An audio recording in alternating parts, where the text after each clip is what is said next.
Je veux que vous fassiez un truc pour moi. Prenez un mot au hasard, cela peut être un objet, un concept ou même votre prénom si ça vous chante, et commencez à le répéter. Je vais le répéter encore. À le répéter. Le répéter.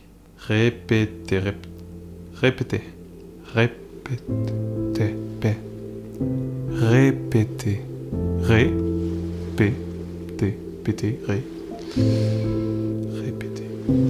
Et normalement, vous êtes en train d'en analyser l'anatomie plutôt que de vous focaliser sur le sens qu'il vous évoquerait normalement. Si votre mot avait une connotation, positive ou négative, il l'a alors perdu. Vous ne pouvez pas vous empêcher d'être obnubilé par sa façon d'être prononcé, sa forme, son écriture peut-être. Détendez-vous, c'est normal. Ça s'appelle la satiation verbale. C'est quelque chose qui intéresse les scientifiques depuis au moins un siècle. La satiation verbale, c'est comme la fatigue après avoir fait des pompes. La première ça va, la deuxième ça passe. Quand on arrive à la cinquième, bien difficile.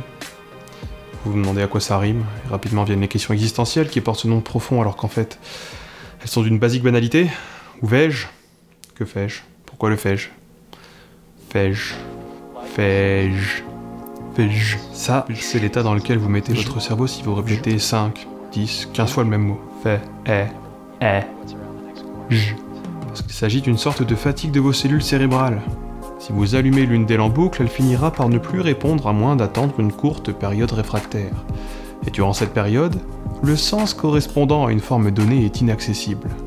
Pour rappel, votre cerveau analyse les sons que vous entendez et les reconstitue en mots qui sont associés à des concepts, et ces mots forment des phrases qui mettent en scène des actions. Et tout ça d'une manière quasi instantanée et surtout sans que vous vous en rendiez compte. Sauf que, si vous répétez un mot encore et encore, plutôt que de prendre les sons et les reconstituer comme le mot que vous êtes en train d'énoncer, alors vous allez commencer à analyser l'intonation, les consonnes, les voyelles, les syllabes, comme si votre mot n'était plus qu'une coquille vide.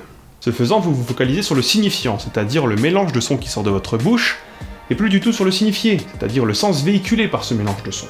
On a l'habitude de penser par des mots, mais dans ces moments, c'est comme si on arrivait à déconnecter la langue de la pensée. Cela touche l'oral, mais cela touche aussi l'écrit. Une analogie que j'aime bien aussi, c'est celle de la punition. Lorsque l'on vous demande de copier 100 fois un mot pour l'apprendre, vous finissez par en perdre là aussi le sens. Et votre copie se transforme en vulgaire assemblage de lignes de traits. Vous avez tellement déconnecté le sens du mot que vous ne cherchez plus à assembler les lettres pour l'écrire, et vous cherchez seulement à les tracer de la manière la plus optimisée possible. J'étais fort à ça. Je voulais augmenter mon rendement pour gagner du temps. Mais alors, à quoi ça sert? Est-ce que c'est juste pour s'amuser ou bien... Alors oui, déjà, mais ça aide aussi typiquement les gens atteints de bégaiement. En utilisant des techniques à base de satiation verbale, on peut en réduire son impact lorsque l'on parle. On peut donc arriver à moins bégayer, pour le dire autrement. Et puis c'est aussi utilisé dans la musique. Un mot répété énormément dans une chanson perd son sens et devient donc un motif musical. Baby, baby. Baby, baby, baby, baby, baby. Baby, baby, baby, baby, oh.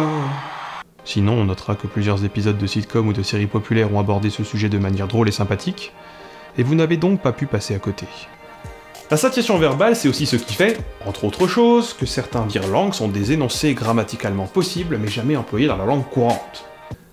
Si près. Combien si sans si. Si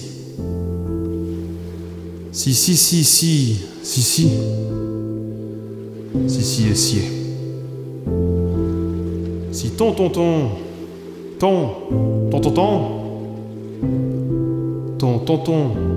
tondu sera.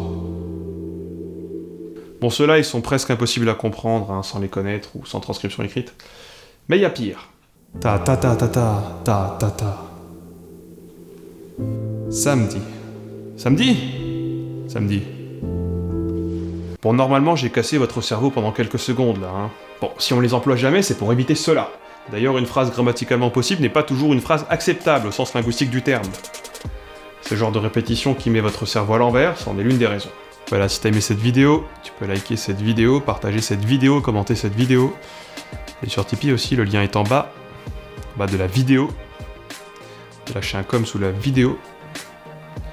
Vidéo. Vidéo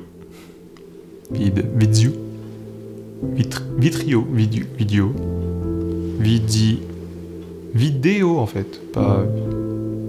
Pourquoi pas vidéo ou vidéo?